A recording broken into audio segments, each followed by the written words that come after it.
Live from downtown Detroit, home of WDIV and Click on Detroit, Local 4 News at 6 starts now. It's arrest number 6 in Michigan linked to the U.S. Capitol attack. Tonight, the defenders reveal how social media led federal agents to Southgate. Jamie. This local Detroit business is grateful to have stayed open through this pandemic. But now the owner is looking to the future on how to fully get back, and her idea is incentives. I'll have the details next on Local 4. Governor Whitmer says she's not ready to bring back restrictions, but with COVID cases rising again, businesses are worried about what is to come.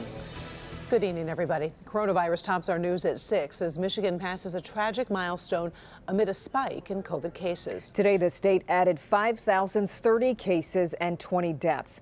Today's deaths push Michigan's total to more than 16,000 deaths from the virus. On the vaccine front, the state now reports 31% of Michiganders have gotten one or more dose as vaccinations steadily increase.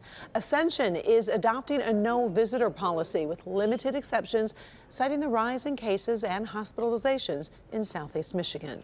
The recent spike in cases is similar to what we saw last fall, which led to new restrictions on businesses. Priya Mann is live this evening with where the governor stands on that and how business owners are feeling tonight. Priya. Well, Governor Whitmer has indicated that increasing restrictions won't be her approach this time, but keep in mind, Michigan has seen a 122% spike. That is the largest increase in the country, and from restaurants to retail, business owners are worried. I mean, as far as the numbers going up, it's scary. Right now, retail shops like Bataya's in Royal Oak are operating at 50% capacity. With COVID cases surging in Michigan, Governor Whitmer says she's not actively considering new restrictions. Here's the thing that's different than the spring surge or even the fall surge. We now know a lot more about our common enemy, COVID-19. So we've been able to take a more nuanced attack on keeping people safe and re-engaging sectors of our economy. Speaking at the Michigan Chronicle's Pancakes and Politics event Thursday, Whitmer pointed out many have made masks and social distancing a part of their routine. And when it comes to vaccine distribution, 3.6 million Michiganders have had at least one shot, and 16.5% of the population has had both. As far as the cases going up, the number of vaccinated people are also going up. Joel Padilla says his family and staff in Southwest Detroit have been fully vaccinated.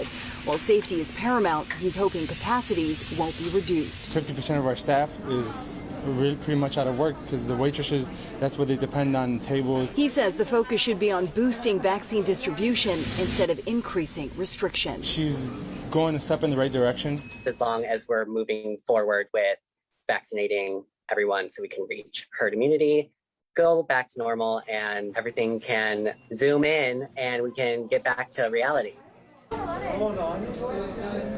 And like retail stores, restaurants can right now operate at 50% capacity. Experts say they are seeing a dramatic increase in variants from the UK and South Africa. So this is the time to continue to wear your mask and social distance. Reporting live from Southwest Detroit, I'm Priya Mann, Local 4. All right, an important reminder for everyone tonight. Thank you, Priya. A state investigation into Michigan State University over the Larry Nassar scandal will close after the school's refusal to cooperate. Attorney General Dana Nessel says MSU's Board of Trustees won't waive attorney-client privilege for more than 6,000 documents. The investigation looked into the school's role in the Nassar scandal. It resulted in charges against a former school president, dean, and gymnastics coach. Michigan GOP Chair Ron Weiser raising eyebrows tonight for what he said about Governor Whitmer, Attorney General Dana Nessel, and Secretary of State Jocelyn Benson. During a recorded discussion posted on Facebook at a meeting of the North Oakland Republican Club, Weiser said, quote, "Our job is to soften up those three witches and make sure we have good candidates to run against them. They are ready for burning at the stake." Now, when someone in the crowd complained about two Republican congressmen, Fred Upton and Peter Meyer, both who voted to impeach former President Donald Trump, he had this to say. Other than assassination, I have no other way other than voting out. Okay? You people have to go out there and support their opponents. You have to do what you need to get out the vote in those areas. That's how you beat people. Meantime, Governor Whitmer responded with a statement saying, given the dramatic increase in death threats against Michigan elected officials during the Trump administration, this type of rhetoric destructive and downright dangerous. Attorney General Dana Nessel responded with this tweet saying, witches who magically decrease COVID spread, increase voter turnout, and hold sexual predators accountable without any help from the legislature. Sign me up for that, COVID. Do better, Michigan GOP. And in a statement of their own, the Michigan GOP did not address the specific comments, but said this. Chairman Weiser and our executive director, Jason Rowe, both made very clear that it is up to the voters to determine the nominees of the Republican Party, and to suggest anything else is dishonest and irresponsible. Federal agents took a man from Southgate into custody today. Anthony Williams is the 6th person in Michigan arrested in connection with the attack on the U.S. Capitol by violent extremists. Local 4 defender Sean Lay is live with more on Williams and how the arrest came about. And Sean, here we are once again. Social media played a role. Social media, and if we're paying attention to each and every one of these cases, they're all different in their own type of ways. Here we have a guy posting to social media, then deleting everything, but the FBI was able to retrieve it all.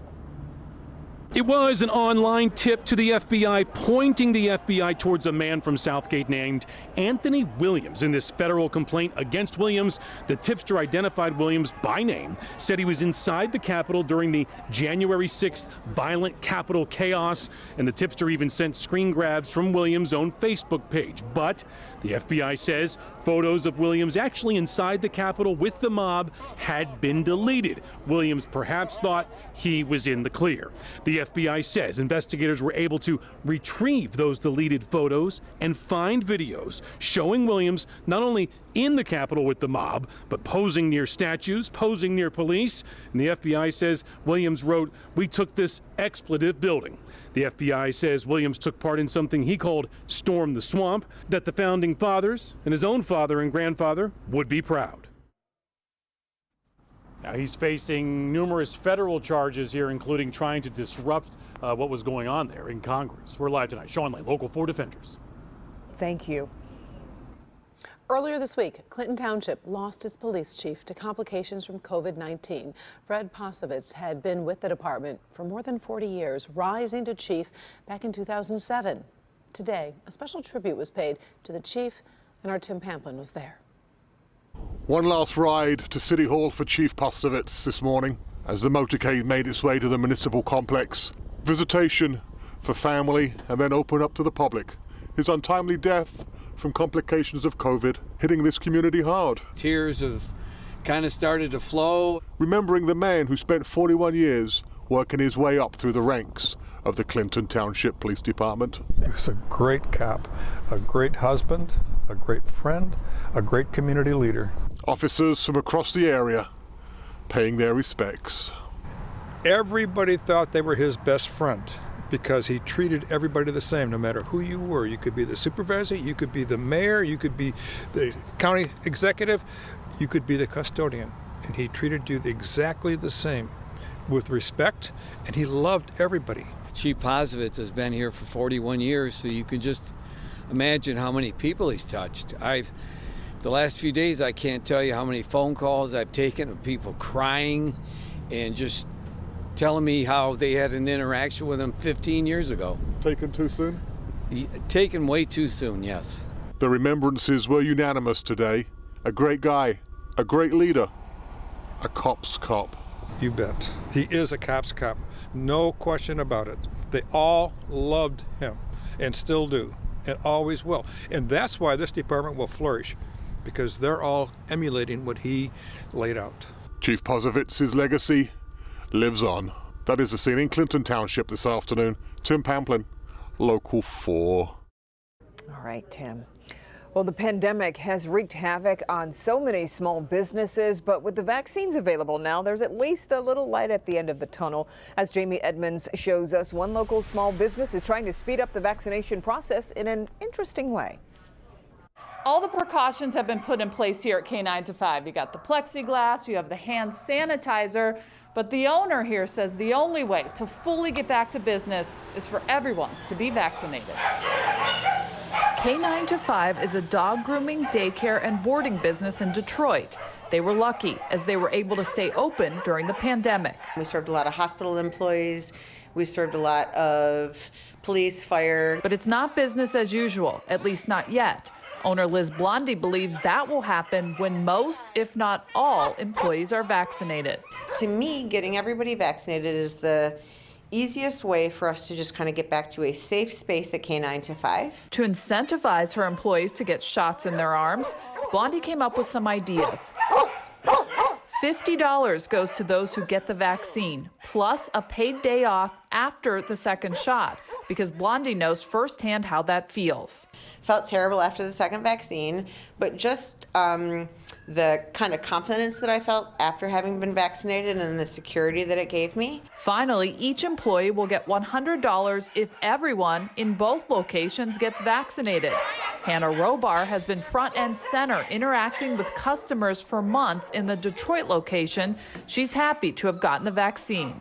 Yes, I was very interested in getting the vaccine, mostly because I have been working in person for so long and not worry about bringing anything home. Robar hopes her coworkers follow suit for themselves, but also for the greater good. Blondie says this is not a mandate, but it is strongly suggested. Blondie says about 25% of her employees have been scheduled for their vaccinations. The hope is these incentives up that number a lot. In Detroit, Jamie Edmonds, Local 4.